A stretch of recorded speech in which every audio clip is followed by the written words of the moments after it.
Capítulo 11, en donde la suerte se vuelve contra Barry. En cuanto a que mis propios méritos y prudencia pudieran asegurarme mi fortuna, parecían bastante ciertas las posibilidades de realizar mis esperanzas de contraer matrimonio con una de las herederas más ricas de Alemania. Siempre que me presentaba en las habitaciones de la princesa era admitido en ellas y disponía de tantas oportunidades como deseaba para ver allí a la condesa Ida. No puedo decir, sin embargo, que ella me recibiera con ninguna alegría especial.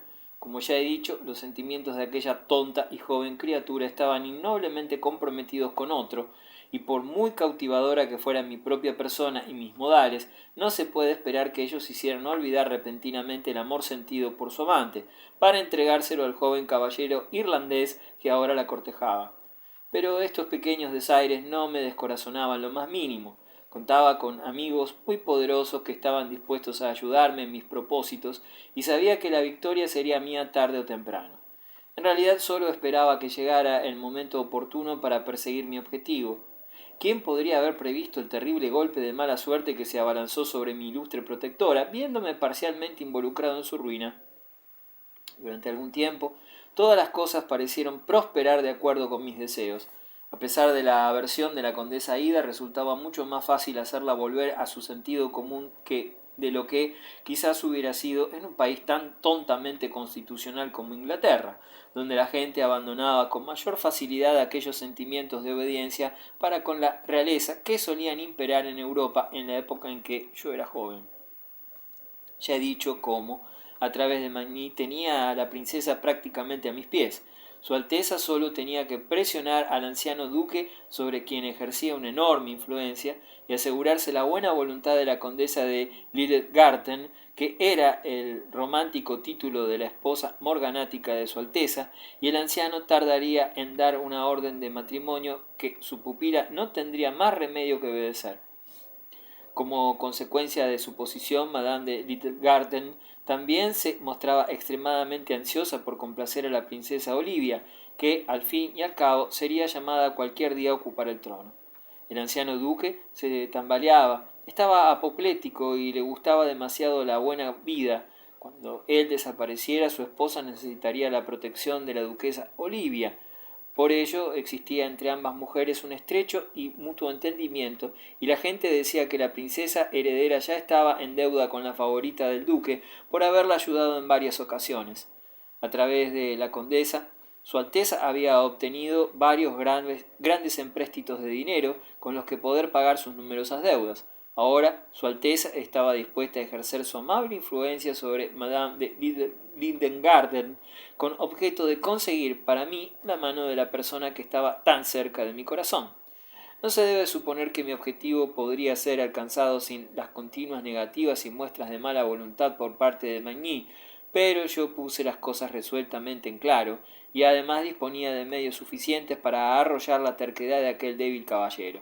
También puedo decir sin vanidad que si bien la poderosa princesa me detestaba, la condesa en cambio tenía mejor gusto y me admiraba, aunque era de un origen extremadamente bajo, como ya he dicho. A menudo nos hacía el honor de aceptarnos como pareja en alguno de nuestros juegos en la banca, y solía decir que yo era el hombre más distinguido de todo el ducado. Todo lo que yo necesitaba probar era mi nobleza, y pude obtener de Viena tal genealogía que satisfacería hasta a los más exigentes. En realidad, ¿qué tenía que temer un descendiente de los Barry y de los Brady ante la nobleza de Alemania? Como medio de asegurarme mis propósitos por partida doble, prometí a Madame Ledergarten la suma de 10.000 luises el día de mi matrimonio, y ella sabía que, como buen jugador que era, nunca dejaba de cumplir mi palabra, y sé muy bien que si hubiera pagado el 50% habría recuperado el resto en el juego. Así pues, gracias a mis talentos, honestidad y agudeza, y considerando que era un hombre pobre, había conseguido por mí mismo protectores muy poderosos. Hasta su Alteza, el duque Víctor, se sentía favorablemente inclinado hacia mí, pues al enfermar su caballo favorito le puse una cataplasma de las que solía administrar mi tío Brady y curé al caballo, después de lo cual su Alteza empezó a recibirme con mayor frecuencia y agrado.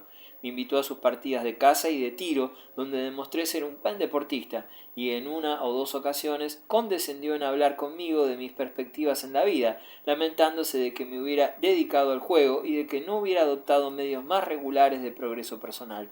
Señor, le dije, si me permitís hablaros con franqueza, os diré que el juego solo es para mí un medio para alcanzar un fin. ¿Dónde estaría ahora si no lo hubiera utilizado? No sería más que un soldado raso en el cuerpo de granaderos del rey Federico. Procedo de una familia que dio príncipes a mi país, pero que se vio privada de sus vastas posesiones como consecuencia de las persecuciones. La adhesión de mi tío a su antigua fe le obligó a salir del país. Yo también decidí hacer progresos en el servicio militar, pero la insolencia y el maltrato que recibía a manos de los ingleses no eran soportables para un caballero de elevada cuna como yo, y abandoné su servicio, y todo ello para caer en otra esclavitud mucho más irredimible, cuando de pronto mi buena estrella me envió a un excelente protector, mi tío, y mi espíritu y valentía me permitieron utilizar los medios que él me ofreció para escapar. Desde entonces, no me importa confesarlo, vivimos del juego, pero ¿quién puede decir que hayamos hecho algún mal? Si pudiera hallar un puesto honorable y disponer de unos medios de subsistencia asegurados, nunca volvería a tocar una carta, como no fuera por simple diversión, como debe hacer todo caballero que se precie. Suplico a su Alteza que preguntéis a vuestro embajador en Berlín si no me comporté en toda ocasión como un soldado valiente. Tengo talentos muy elevados y me sentiría orgulloso de tener la ocasión de ejercitarlos si, como no dudo, mi buena fortuna los hace entrar en juego. La franqueza de toda esta confesión impresionó mucho a su Alteza en mi favor, y tuvo la amabilidad de decirme que me creía y que se sentía muy contento de ser mi amigo. Así pues, tras haber puesto de mi parte a los dos duques, a la duquesa y a la favorita reinante, todo me decía que podría cobrar el gran premio, y, según lo indicaban todos los cálculos más comunes, en estos momentos en que escribo debería ser uno de los príncipes del imperio, de no haber sido por mi mala suerte, que me empujó hacia un asunto del que no fui yo el único culpable. Se trató del cariño de la desgraciada duquesa por el débil, insensato y cobarde francés. Resultaba tan doloroso ser testigo de la demostración de este amor como pensar en el terrible final que podía tener. La princesa no lo distinguía. Si Magny hablaba una sola palabra con alguna de las damas de su séquito se sentía celosa y atacaba al desgraciado ofensor con toda la furia de su lengua. Le enviaba media docena de notas cada día. En cuanto él aparecía en su círculo o en las reuniones que ella mantenía, la princesa se animaba de tal modo que todo el mundo lo notaba. Era un verdadero milagro que su esposo no se hubiera enterado hasta entonces de esta infidelidad, pero el príncipe Víctor era de una naturaleza tan elevada y rígida que no podía creer que ella llevara las cosas tan lejos como para olvidar su rango y su virtud. Y oí decir que cuando se le lanzaban algunas indirectas sobre la evidente parcialidad que demostraba la princesa por el caballero en cuestión, su contestación era una orden seca en el sentido de que no se le molestara más con aquel tema. La princesa tiene una mente ligera, decía, ha sido educada en una corte frívola, pero sus locuras no van más allá de la simple coquetería. En ella es imposible el delito, es de buena cuna, y tiene su nombre y sus hijos que la defienden. Y volvía a entregarse a sus inspecciones militares y a ausentarse durante semanas, o a mantenerse retirado en sus habitaciones, permaneciendo encerrado allí un número de días cada vez mayor. Solo aparecía para hacer una reverencia ante su Alteza o para entregarle su mano durante las galas de la corte o cuando la ceremonia exigía su aparición. Era un hombre de gustos vulgares, y le he visto en el jardín privado con su gran y desgarbada figura, haciendo carreras o jugando a la pelota con su hijo y su hija a los que visitaba con frecuencia, cada día encontrando docenas de pretextos. Los niños eran llevados cada día a la sala de baño de su madre, pero ella les recibía con bastante indiferencia, excepto en una ocasión, cuando el joven duque Luis se puso su pequeño uniforme de coronel de húsares, siendo presentado con un regimiento por su padrino, el emperador Leopoldo. Entonces la duquesa Olivia se sintió encantada con el pequeño durante un día o dos, pero pronto se cansó de él, como un niño se puede cansar de un juguete. Recuerdo un día en que, encontrándose en el círculo matinal, un poco de colorete de la princesa cayó sobre el brazo de la blanca chaqueta militar de su hijo. Ella abofeteó el rostro del pobre niño y le ordenó salir de allí, lo que el pequeño hizo en 3 sollozos. Oh, cuántas aflicciones no habrán causado las mujeres en este mundo, cuánta miseria no habrá caído sobre los hombres acompañada de rostros sonrientes. y todo esto habrá sucedido a menudo, no con la excusa de la pasión, sino por simple juego de vanidad y envalentonamiento.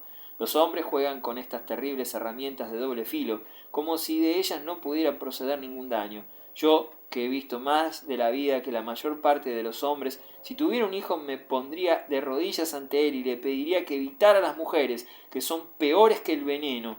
Una vez que se ponen a intrigar, toda la vida del hombre se encuentra en peligro. Nunca sabe uno cuándo puede caerle ese demonio encima, y el dolor de familias enteras y la ruina de gente inocente, muy querida para uno, puede ser causada por un momento de nuestra propia locura. Cuando vi lo completamente perdido que se encontraba el desgraciado Monsieur de Magny, y a pesar de todas las quejas que tenía contra él, le pedí que huyera. Tenía habitaciones en el palacio, en los desvanes situados sobre las habitaciones de la princesa. El edificio era enorme y acomodaba casi toda una ciudad de nobles sirvientes de la familia. Pero el encaprichado y joven tonto no se movió, aunque para permanecer allí no le quedaba ni la excusa del amor. «¿Cómo visquea?», decía, refiriéndose a la princesa, «y qué encorvada es. Se piensa que nadie se da cuenta de su deformidad. Me escribe versos de Grosset o de Crébillon e imagina que yo creo que son originales suyos. Bah, no son más suyos de lo que pueda ser su pelo». De este modo, el desgraciado se encontraba bailando sobre la ruina que se abría bajo él, dispuesta a tragárselo. Creo que al hacer la corte a la princesa, su principal placer consistía en escribirles a sus amigos de las Petites Maisons de París sobre sus victorias, con objeto de ser considerado por ellos como un entendido y un vainqueur de dames. Viendo la imprudencia del joven y el peligro de su posición, sentí gran ansiedad por llevar a término cuanto antes mi pequeño esquema, por lo que le presioné calurosamente sobre la cuestión. Como consecuencia de las relaciones establecidas entre nosotros, debo decir que mis peticiones solían ser generalmente aceptadas, pues de hecho el pobre no podía negarme nada, como yo mismo solía decirle riendo, lo que le hacía muy poca gracia, pero utilicé algo más que amenazas o que la legítima influencia que tenía sobre él.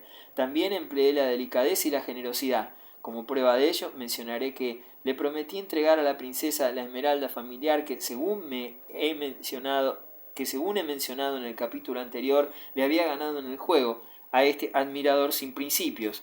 Lo hice así con el consentimiento de mi tío y fue uno de los actos de prudencia y previsión que suelen distinguir al hombre inteligente.